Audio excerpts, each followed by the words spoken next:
Angelina Jolie Catherine Marshall comes from the World Bank. World Bank and IMF have a major influence. In dieser Umgebung zu sein, Sie sehen, es hat sehr viel Presse, große Aufmerksamkeit der Medien. Yes, I'm absolutely ashamed of that. Being an American, I think it's horrible. I think Congress should ratify that and do that for children. If we really care about children, how dare we not sign the Convention on the Rights of a Child and the rights of women, and also we should support the International Criminal Court. There are many things that, as an American, I've discovered in the last few years that have shocked me about my own country that I am very ashamed by.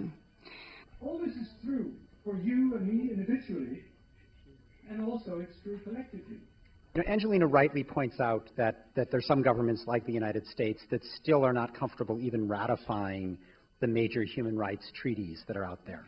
But in terms of, are things getting better or worse, it really has been true that over the last 4 years, there's been a significant step back in respect for human rights, even on the part of governments that traditionally promoted human rights, governments like the United States and even some of the governments of Europe.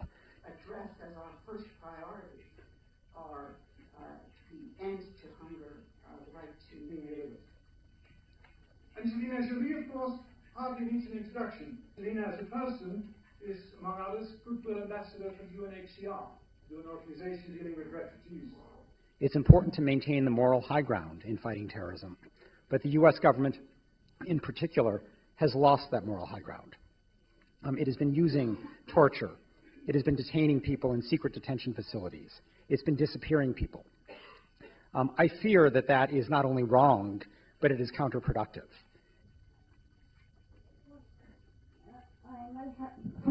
Many people here maybe have not even read the Declaration of Human Rights or are not aware of the human rights, the different things going on in the country. So I think maybe it's starting with educating ourselves, educating our youth, trying to work with our media and our news and asking them to share more the global issues, certainly in America. I think I'd like to turn on the news and know what's happening in Nepal. If there's something that extreme that happens, I'd like to know what's going on in Darfur. It's the taking responsibility that counts for everybody involved. I mean, certainly as a mother, I look at the children differently because I think of my own, and it always becomes very emotional. I certainly am more aware of the plight of parents that are looking for food for their children, and I can't imagine what that must be like. But I imagine that me going on a trip would be like you going on a trip, or anybody at home watching going on a trip. I'm not exceptional in the way I'm emotional about the situation. It's just as clear to anybody that is face to face with it. It's a seriously horrible situation. Maybe would you concentrate or focus more on bringing this awareness more than anyone else to your own children?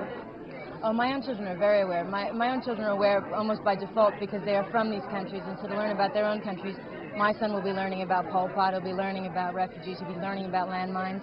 He knows about them now.